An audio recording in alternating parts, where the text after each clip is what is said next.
Okay, it is the Trump Roundup, and I thought about making it Trump Roundup for week 21 and week 22, but fuck that noise. We're just going to do week 22 because there's so fucking much that happened.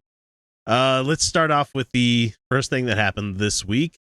President Trump rescinded 2 Obama initiatives intended to protect undocumented parents and family members of U.S. citizens, and expanded an original program that allows certain people who came to the U.S. illegally as children to stay and work for the country. Of course he did. Of course he did, because Obama did it. I don't like it. I don't like that darky guy. That's his entire platform. That's his MO. He wants to undo everything he can. That's why he ran. It's a terrible way of legislating this entire country. It's like, the other guy did it, I'm again it. I don't want that shit anymore. Hey, there she is. Let's see, what else did he do? Oh, here's a funny one. He appointed his son's wedding planner to work. Yeah, he did this. This is real. To work. She's a fucking event planner. To work for the fucking HUD, Housing and Urban Development, like underneath Ben Carson. So because clearly so much is going on there. No, hang on. The thing is, like, the really fucked up thing is like he's now hired 2 people, which should not be a fucking headline, but it is with the Trump administration. And they both work in the same department. Mm-hmm. She has no housing experience, and she's going to be overseeing billions in housing subsidies for New York City. Billions. Yeah, let's just go ahead and give that to her because she doesn't have that kind of degree or anything. And apparently they did I'm sorry. I don't have dramatic reactions to this anymore because it's like, of fucking course he did. Right. Let's see. Apparently he called North Korea a brutal regime, even though he, propped him up a couple of months ago where he's like, oh, that Kim Jong-un knows what he's doing. He's one smart cookie, if you remember that. Yeah, that was... I don't even think that was a month ago. Yeah. That was like probably like 3 weeks ago. Fuck. And he's mainly he called them the brutal regime because of the warm beer family. I don't know if I'm pronouncing the name correctly there, but they had a son who thought it would be a good idea to steal something from North Korea, not realizing that every second that you're there and you're not North Korea, well, even North Koreans are under constant surveillance. Yeah. Yes. And so he tried to steal from the North Korean government. And when he finally got turned over back to America, he had all sorts of fucking health problems. Finally passed away. I'm sad that he died. I'm not trying to say that the glad the fucker's dead or anything. But the kid died. Oh, I mean, that's terrible. Wait, it's sad. I mean, like a young man died because he stole from North Korea. No, it was he got botulism from something. Yeah. Oh my god, that's horrible. Yeah. And so I have to listen to all the conspiracy nuts in my work saying, like, I bet North Korea, they probably flew up higher in altitude than they should have, and they let him have hypoxia for too long. And it's like, no, guys, that's very unlikely. It's very unlikely. So I'm not going to shit on President Trump for offering condolences to that family because it sucks that he died. But the thing is, look, man, you're traveling to a brutal fucking country where he puts his own people into work camps because they're not doing enough kind of stuff, or they're not praising him enough. It's not a place you exactly want to visit. It's not a place that you should be like, I think I'll go pick North Korea for my next vacation. It's not a tourist country. It is not. No. Don't. Like even China has started to say, yeah, we're not going to fly anybody there anymore. And so let's see, what else the fuck is the Orange Cheeto been up to? Oh, he sent Jared Kushner to the Middle East for the Israel-Palestine peace talks. Oh, yeah, that was embarrassing. Yeah. Let me send my Jewish son to Israel-Palestine to try to get peace talks going. That's not going to be, biased at all. Let's see. He received his lowest yet approval rating. I think it's like 70-30 or some ridiculous fucking amount now. Yeah, it's in the low 30s. He loves to point to the fucking Rasmussen polls, even though I'm sure everybody has pointed out to him, at least the people on Twitter have, where it's like, that's not a good number. Like, Rasmussen should not be a group that you take seriously. Let's see. He also admitted that he did not have any recordings of his conversations with the former FBI director, James Comey. Did he? Did he admit that? On a Fox News interview that is Yep. airing, I think, in the morning. Or it Mhm. Yeah, might have but aired on Friday, but But then though, there was the other side where he's like, "No, I just said that because I thanks." said that because I wanted him to make sure he told the truth. Right. Yeah.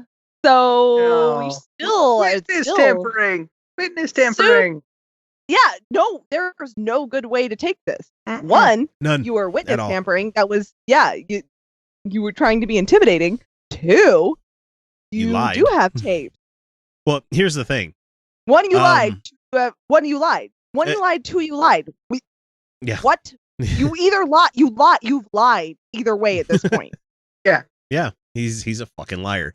And the interesting thing to me is, we didn't know that going into this at all. We had, oh fuck, Utah Outcasts has not been talking about Trump being a goddamn liar for at least the last 18 fucking months. I swear to Oh Christ. my god, it's been going on for fucking ever now. How is it? I don't know it's how people so voted obvious. for this guy. But we live in a state full of people who believe like incredible lies. Like, Oh yeah. Wooden Incredible. submarines. He didn't have all those wives. No, he didn't do that at all. Anyway. So the thing is like he admitted that he didn't have these recordings and stuff. That's not to say that James Comey and the FBI don't have tapes of this stuff. Because let's put it this way. If the guy managed to type out memos that nicely on the spot, do you think that maybe the FBI has been known to have recording devices on people quite often? I'm gonna guess that no. I'm gonna They- here's But the thing is, I'm going to go one step further there. All calls usually called into the FBI are usually recorded. Yeah. absolutely. Well, okay, yes, those are always recorded. So and that's there's the at least reason. those recordings of Trump, Right. trying to pressure. Absolutely. So, But in-person meetings, I think that they're smarter than illegally recording things. Yeah. And or questionably legal, right? Like Mhm. the FBI is not stupid at this point. And but I do think that they are trained in accurate note taking, which is Yeah. actually a skill that you can learn. You can actually learn how to Mhm. take really good detailed notes on the fly. It's most people don't learn it, and it's because they actually don't need it day to Yeah. day. but guys like Comey. Comey would need it. Let's see. He has come out and said that he just doesn't want to hire poor people for cabinet positions. God. Yeah, this is our president, guys. He had a casual, quote, drop-in with Ukrainian President and Vice President Pence. Of course. That's what you do. That's just Just roll in, hey, what are you assholes up to? I can just imagine that in the White House. Be like, so you guys just jacking off in here or what? Are you the boys that's been whacking off in my tool shed? Oh, Jesus. Let's see. He tweeted that China's efforts to, quote, help with North Korea were appreciated, but unsatisfactory. So he's beating that drum again. Pay attention to Korea, not my investigations. North Korea is not our big focus right now, guys. no, it shouldn't be. And you know you're in a fun spot when North Korea is going, this is crazy. What interests me a whole lot about this whole Russia investigation, everything happened. We had something come out from the Washington Post just I think yesterday or the day before yesterday, the 23rd, as we're recording this, Mhm. where there is actual collected evidence that Putin ordered, the attack on the U.S. election system. That said, help Mhm. Trump. Like, we have evidence of this now. But they're not going to follow this at all. But let me see. I was going to go look up Trump because he had some amazing tweets this week. Let me bring him up real quick because I'm just going to pad for time here real quick. And what happened yesterday when this came out is said, just out, the Obama administration knew far in advance of November 8th about election meddling by Russia, but he did nothing about it. Why? You have the president of the United States gaslighting the entire fucking nation. He's been doing this for a while, but this is one of the most egregious forms of it right here. Yeah, it absolutely. Yeah, it is. But even so, look at it. So, one, president can't do a whole lot without Congress. Yeah. This Congress was not exactly willing to help him with anything. They kept every judge off. But every judge. What was he supposed to do? What was he supposed to do? I'm confused. Well, was he supposed to charge a private citizen for perfectly legal things like talking to the Russian government? Right. That's legal for a private citizen. Right. There was not a lot he could do against Trump or anybody in his campaign. They could have enacted sanctions or retaliated. Right, they did enact, but they did do that. Right, not they did. Quickly enough, though. That's the problem. Not quickly enough. What? But if he had done that before the election, when they're saying he probably should have, that would have been the president of the United States injecting himself into an election, which is not supposed to happen. That's not supposed to happen. It wouldn't look good, and it could very well swing the election. And you also had that every poll showed that Hillary was winning. That Clinton was winning. All the odds were on her winning. She was winning until Comey came out with the it's open October again. surprise, yeah. Right. But the thing is, I still don't blame Comey for that as much, because that was a internal memo that was leaked by none other than Jason fucking Chaffetz. And fuck you, Chaffetz. And good thing we only have to deal with him for another, I don't know, like 4 or 5 days. So he's almost gone. So we don't have to worry about that anymore. But it's not exactly like he's doing anything anyway. No, but he handed it down. He handed it down to Trey Gowdy. What a fucking idiot. Anyway, so let's see. What else did he say here on Twitter that I wanted to bring up? He says, Democrats slam GOP healthcare proposal as Obamacare premiums and deductibles increase by over 100%. Because you're not paying these subsidies to these companies that you were supposed to as the federal government. Right. Trump. Remember that executive order you signed a couple months ago? Oh, here's another one. Since the Obama administration was told way before the 2016 election that the Russians were meddling, why no action? Focus on them, not T, like the letter T. So he's trying to say focus on that happening in the Democrats and not Trump. That is a guy saying, hey, look over there. That is exactly what this message is right there. Right. It's like, it is. And it wasn't exactly way before the election. No. It was during. We had intel that was before the election happened, where we're like, okay, there's rumors and murmurings of stuff like this going on. We don't have anything concrete, but there was eyes only evidence that came across, like during Obama, in the last couple of months of the election. Like you can't just come out with that shit, because you can't tip your hand to let the other guys know that you know. It's just right. It's ridiculous. I mean, if it was President Cheeto, because I couldn't do it. I couldn't do it that time. Sorry. You almost vomited. If it was, it got stuck. I'm just trying to think. Like, if we had evidence of France meddling in our election, trying to get a Democrat elected in 2020, and President Cheeto didn't take action, what would our reaction be? I don't know that it would be different. I'm having a really hard time imagining a scenario where we would be like, this is, you should have done so much. Like, I mean, even President Bush, I'm just like, okay. I mean, like, there are a lot of things where I'm like, no, you fucked up. But there's a lot of other things where I'm like, I can kind of see the conflict for you here. Mm-hmm. Yeah, no, and I wouldn't argue that even in this case, maybe Obama kind of fucked this one up. But he had a really shitty hand and some really shitty decisions to make. Yeah, there wasn't exactly a way he could have won this. So. Yeah, hindsight, it's a lot easier to see what he should have done. Right. But in the moment, if I was in his shoes, I don't know that I would have made any different decisions. I probably would have, but it probably not drastically different. Like, well, if we're being honest. Yeah.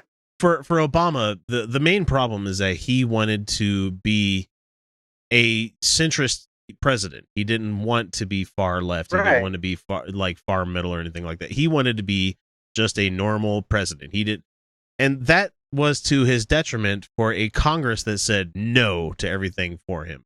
Right. But that's the thing, is that our Congress is demanding further and further right. Yeah. They're demanding, the right is demanding that all of us go further and further right. And it's getting to a point where it's authoritarian. Yeah. They're demanding authoritarian, and they're doing it in the name of freedom, which is becoming ridiculous.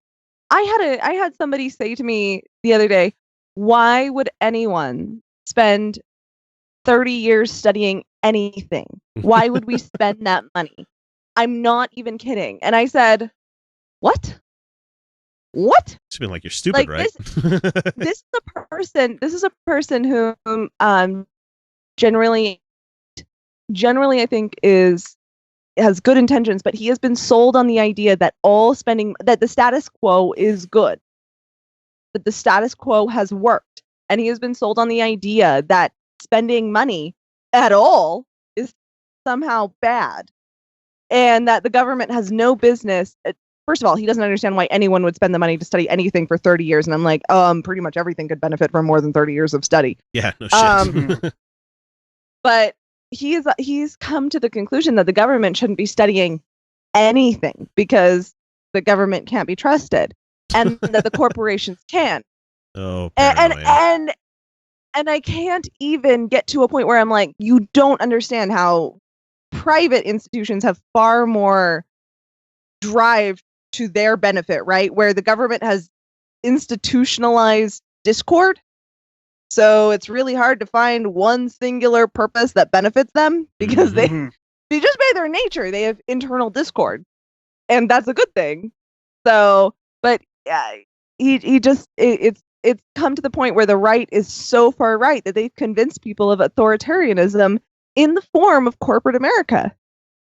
And I work for a corporation, and there are great corporations out there. There really are. I'm not anti-corporation. I'm pro-balance. But that's the problem, is that the right is demanding all of us go far more right. And without giving an inch, they're saying you're not centrist enough.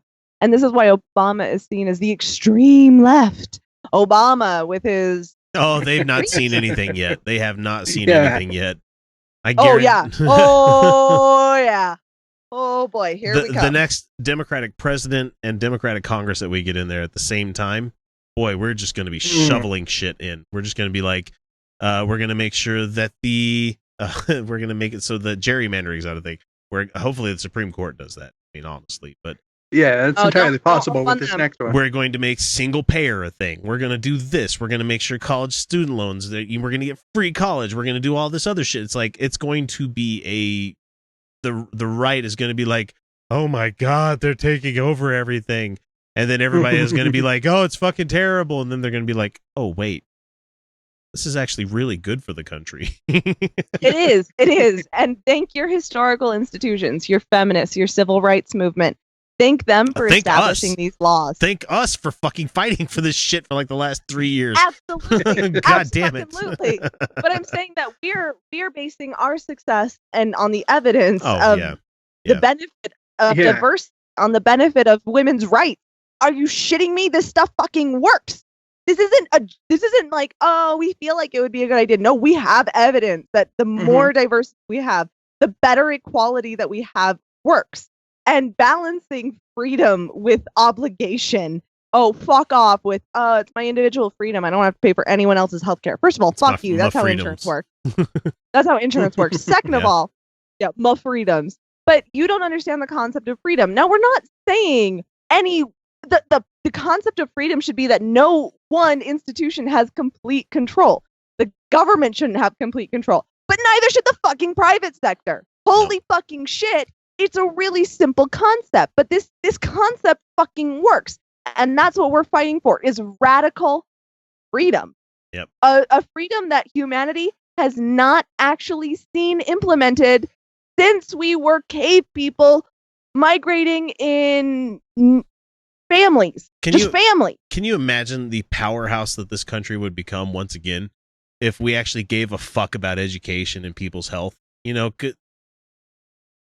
the space program wouldn't have shit on us if we gave a shit about that kind of stuff. Oh my God. Do you imagine the private sector and the public sector competing because everyone has access to education, and it's an arms race of friendly competition between the two. Oh my God, it would be amazing. I would just like it would be amazing. I want to be able just to go back to college and finish my 4-year without spending 60 fucking grand to do so. Oh, that'd be nice. Yeah. Yeah. So, goddamn it, Trump, this has been week 22, and you've continued to fuck things up for almost 6 months in a row. So, Mhm. yeah, as the commander in chief, you can just go fuck yourself. At least that's Let's about the last burn thing. it to the ground. Let's burn this old legacy to the ground, metaphorically speaking, with our votes. Let's get out there and use the systems that have been put in place for us. God damn it, get out. You're about to invoke that Second Amendment thing that he said about Hillary during the speech where he's like, I don't know if there's something you could do about that Second Amendment, people. Like, wait, really? God damn. Yeah. Notice how quiet they were when somebody shot up a baseball practice. Mm-hmm. Or how about the Philando Castile thing where, you know, a legal gun owner was shot to death by police officers. Yeah. So clearly trying to communicate that he was not reaching for the gun, but he was following directions. Don't reach for it. Nope, he had it coming. Don't reach for it. He had it coming. I'm not reaching for it. He had himself to blame. No, sorry. I've heard arguments on that side, and it makes me goddamn sick. So, yeah, Trump Roundup, week 22. Thankfully, we're probably closer to the end than the beginning. So, let's keep up hope.